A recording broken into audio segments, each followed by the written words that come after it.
नमो बुद्धाय. जय भीम. मी तेजल खिल्लारे. लोकज्योती मराठी या यूट्यूब चॅनलमध्ये आपल्या सर्व प्रेक्षकांचे मनापासून स्वागत. अंग्रेशाला वंदन. सर्वांना सप्रेम जय भीम. या ठिकाणी मी डॉक्टर बाबासाहेब आंबेडकर हे स्त्री उद्धारक तर याविषयी बोलत आहे. बाबासाहेबांनी स्त्रियासाठी जे योगदान दिलेलं आहे तर त्याबद्दल मी आपणास माहिती सांगत आहे. भारतीय परंपरेत स्त्रियाची स्थिती सुधारण्यासाठी आणि त्यांना पुरुषाबरोबर हक्क मिळवून देण्यासाठी ज्या महात्म्याने कार्य केलेले आहे त्यामध्ये डॉक्टर बाबासाहेब आंबेडकर यांचं नाव आढळ आहे. भगवान गौतम बुद्ध, महात्मा ज्योतिराव फुले, सावित्रीबाई फुले, शाहू महाराज यांच्या सुधारणावादी कायदा पुढे नेत बाबासाहेबांनी देशातील दीनदुबळ्या लोकांना तर माणूस म्हणून माणूस बनवण्याचा प्रयत्न केलेला होता. आणि अशी माणुसकी त्यांनी गावागावातून निर्माण केली होती. ही माणुसकी माणसामध्ये निर्माण होण्यासाठी त्यांनी महत्त्वाचं योगदान दिलेलं आहे. बाबासाहेबांचा कार्याचा महत्त्वाचा आवाका आहे तो एक माणूस जात आहे. व्यवस्थेने कनिष्ठ ठरविलेल्या आणि अस्पृश्यते वागणूक दिलेल्या माणसाला बाबासाहेबांनी खऱ्या अर्थाने माणूस बनवलेले होते. भारतीय महिलांना गुलामगिरीच्या जोखडातून जर काढायचे असेल तर त्यांच्या लढ्याचा एक प्रमुख भाग म्हणजे बाबासाहेबांना वाटत होते की कुठल्याही प्रकारची गुलामगिरी संपवायची असेल तर अगोदर स्त्रियांना सामाजिक धार्मिक तर यामधून या गुलामीमधून त्यांची सुटका केली पाहिजे असं बाबासाहेबांना वाटत होतं. दुसरं म्हणजे स्त्रियांना त्यावेळेस बाबासाहेब संघर्षाची हाक दिली आणि त्यांना निळ्या आकाशाची मुक्त दिशा दाखविली स्त्रियांच्या प्रगतीशिवाय समाजाची प्रगती शक्य नाही असं बाबासाहेबांना वाटत होतं. म्हणून कुठल्याही समाजाची प्रगती ही समाजातील महिलांनी केलेल्या प्रगतीवरून ठरू शकते असं बाबासाहेब त्यावेळेस म्हणत होते.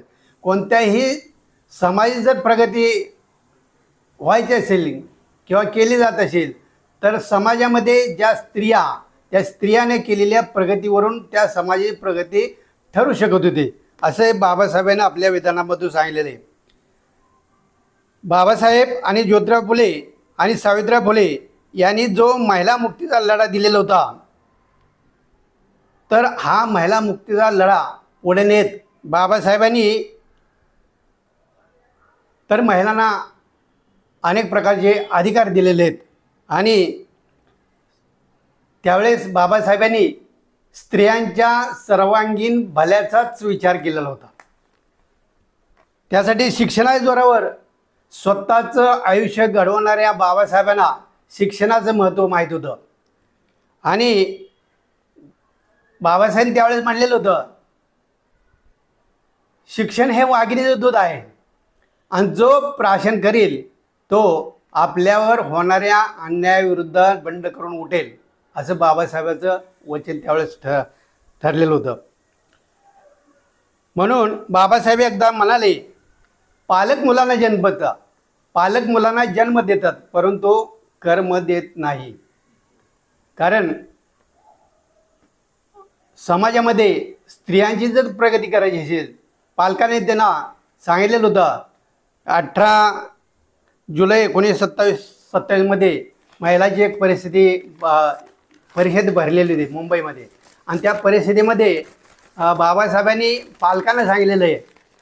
काय सांगितलेलं आहे तर समाजाची प्रगती करायची असेल आपल्या कुटुंबामध्ये ज्या स्त्री आहेत किंवा मुली आहेत तर या स्त्रियांना किंवा मुलींना पहिलं शिक्षण दिलं पाहिजे. आणि शिक्षण दिल्यामुळं तर त्या साक्षर होतील आणि साक्षर झाल्यामुळे त्यामध्ये विचार करण्याची प्रवृत्ती निर्माण होईल आणि ते विचार करू शकेल. एक स्त्री समाजामध्ये शिकले किंवा कुटुंबामध्ये शिकले तर ते आपल्या कुटुंबाचा, दोन्ही कुटुंबाचा उद्धार करू शकते, असं बाबासाहेबांना त्यावेळेस वाटत होतं. आणि पुढे महिलांना हजारो वर्षाच्या धार्मिक आणि सामाजिक गुलामगिरीमधून, जोखडातून बाहेर काढण्याचा लढाईचा भाग म्हणून बाबासाहेबांनी 25 डिसेंबर 1927 रोजी जाहीररित्या तर महाड सत्याग्रह झालेला होता. त्या महाड सत्याग्रहामध्ये मनुस्मृतीचं काय केलं होतं, दहन केलेलं होतं.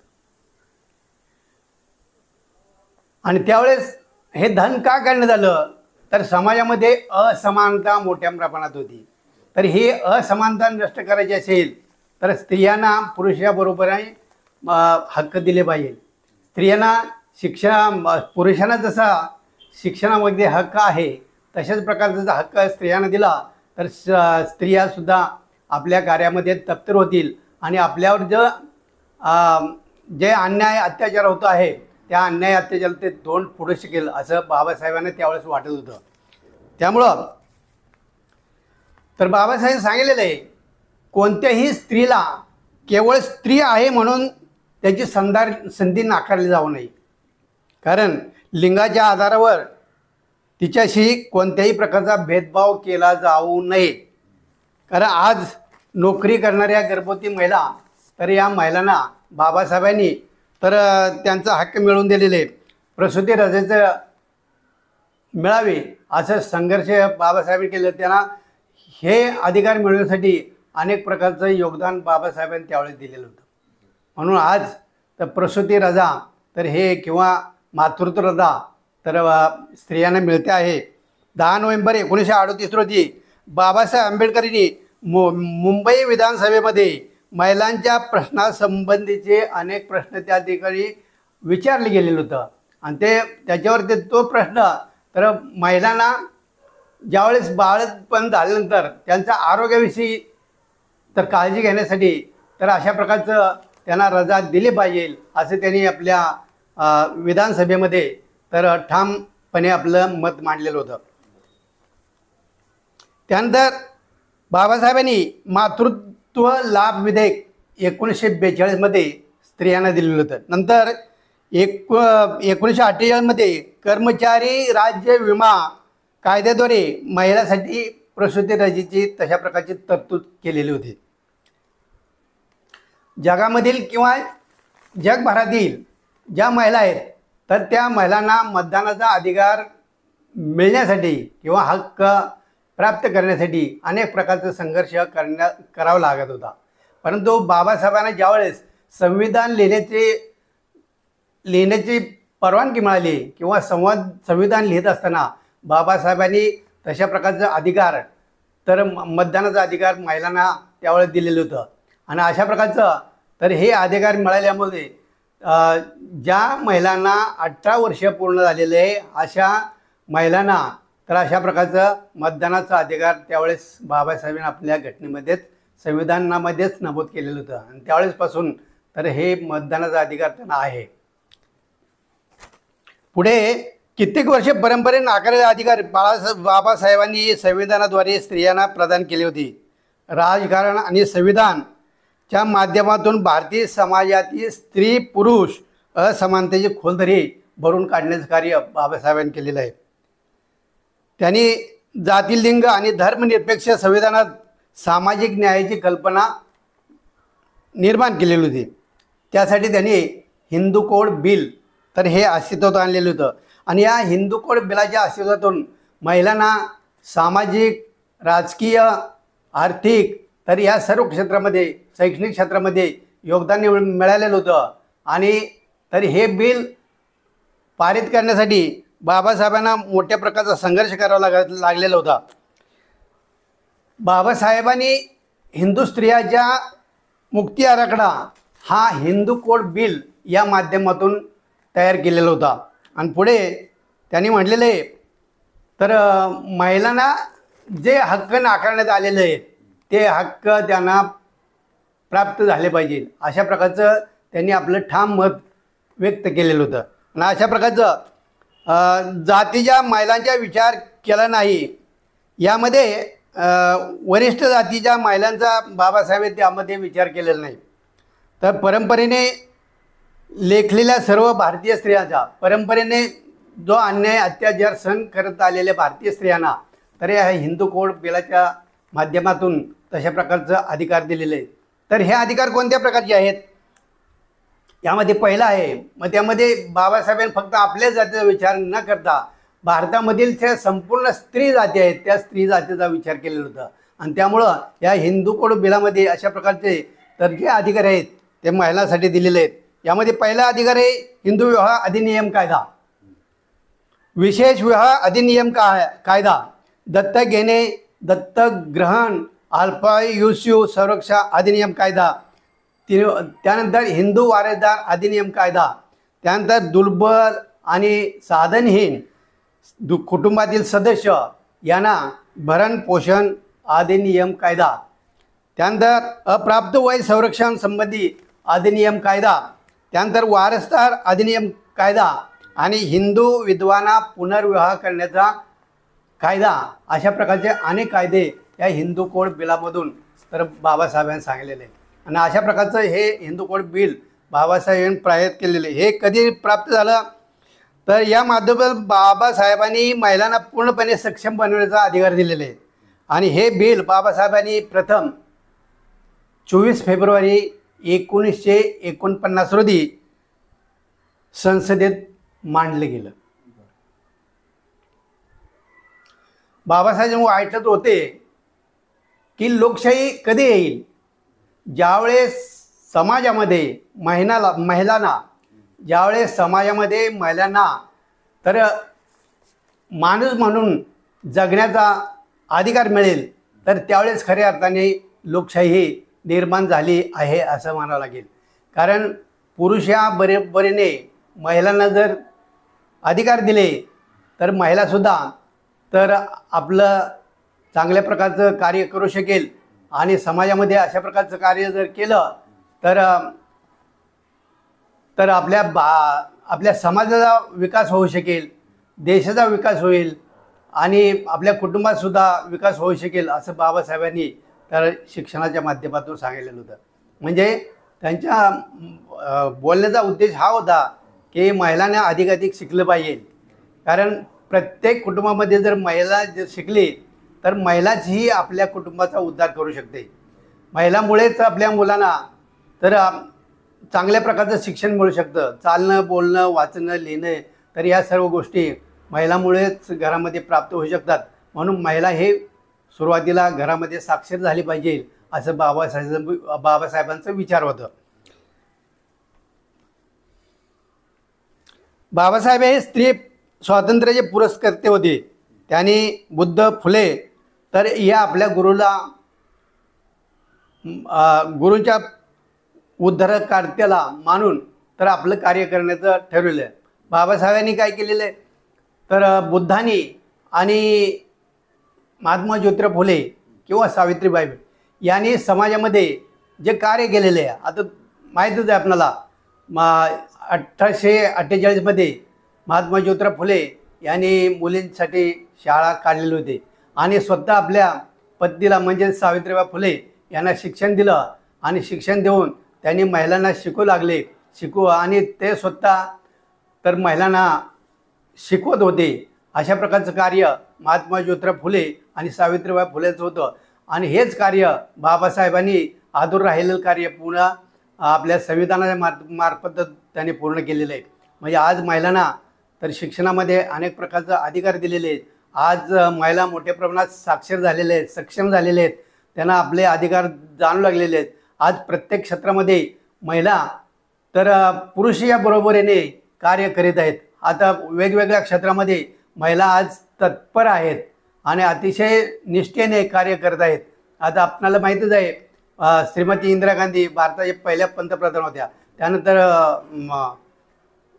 प्रतिभाताई पाटील या भारताच्या राष्ट्रपती होत्या. त्यानंतर किरण बेदी तर ह्या IPS अधिकारी होत्या. त्यानंतर कल्पना चावला आणि सुनीता विल्यम तर याने सुद्धा अंतराळामध्ये आपलं भरारी मारलेली होती आणि त्या ठिकाणी अशा प्रकारचं मोठं कार्य केले. आज सुद्धा 50% आरक्षणामुळे महिलांची अधिकच प्रगती होत आहे आणि होणार आहे. आणि अशा पद्धतीनं बाबासाहेबांनी महिलांसाठी चांगल्या प्रकारचं कार्य केलेलं आहे. बाबासाहेब तर नसते तर महिलांना अशा प्रकारचं अधिकार मिळालं नसतं. पूर्वी महिलांना मोठ्या प्रमाणात अंधश्रद्धेमध्ये किंवा पितृसत्तेच्या आधिपत्याखाली तर त्यांना जीवन कंठावं लागत होतं. आणि त्यामध्ये पुरोहित किंवा पूर्वीचे जे आता हे ब्राह्मणशाही होते त्या ब्राह्मणशाहीमध्ये ते दडल्या गेलेले होते. त्यांच्यावरती ब्राह्मणांचा प्रभुत्व होतं. त्यामुळं समाजामध्ये त्यांना हीन प्रकारची वागणूक दिली जात होती.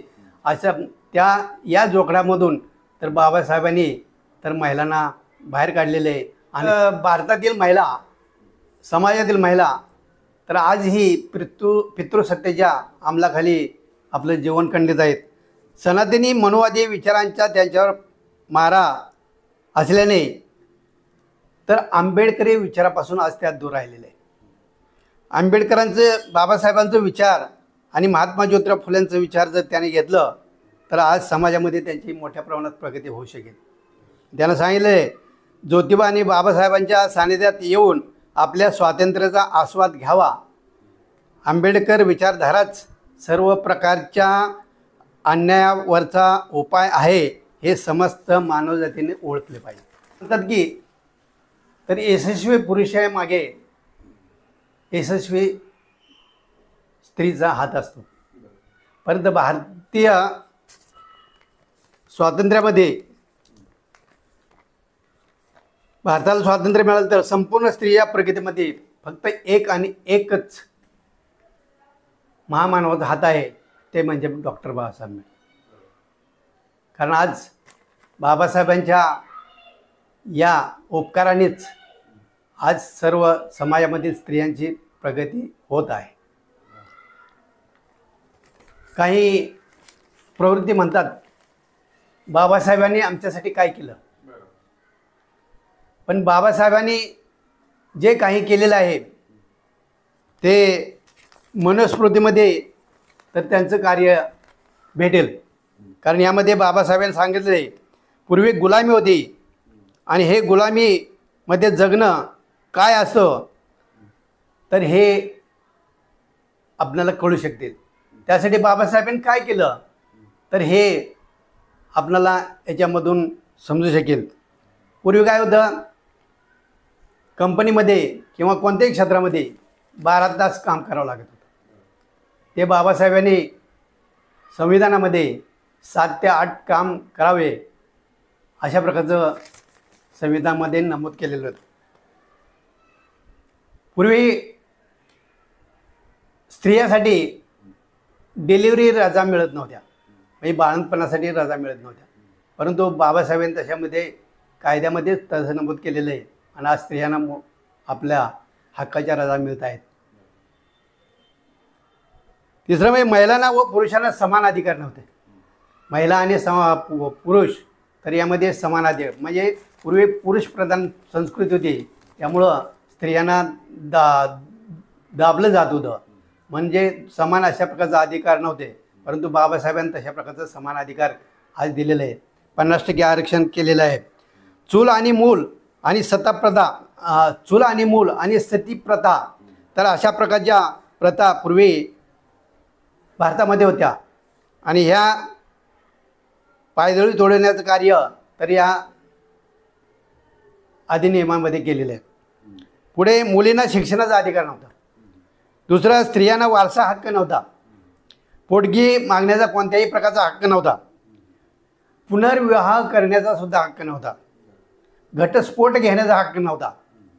स्त्रियांना स्वतंत्र मिळाले नसतं तर, कारण जो पाणी हे पिण्यासाठी, पाणी हे माणसाचं जीवन आहे, तर हे स्वच्छ पाणी पिण्यासुद्धा अधिकार नव्हता. आणि हे सर्व बाबासाहेबांनी तर कार्य केलेलं आहे आणि त्या कार्यामधून तर त्यांची जाणीव होते आहे. तर अशा प्रकारचे महान कार्य डॉक्टर बाबासाहेब आंबेडकर यांनी स्त्रियासाठी केलेले आहे. अशा प्रकारचं कार्य करीत असताना बाबासाहेबांना अनेक प्रकारच्या अडचणीमधून जावं लागलेलं आहे आणि त्या अडचणीवर मात करण्यासाठी, कारण आज समाजामध्ये जर स्त्रियांची प्रगती करायची असेल, स्त्रियांची प्रगती झाली पाहिजे, यासाठी बाबासाहेबांनी फार मोठ्या प्रकारचं योगदान दिलेलं आहे. स्त्रियांना साक्षर झाल्या पाहिजे. स्त्रिया साक्षर झाल्या तर समाजामध्ये त्यांना समाज असेल किंवा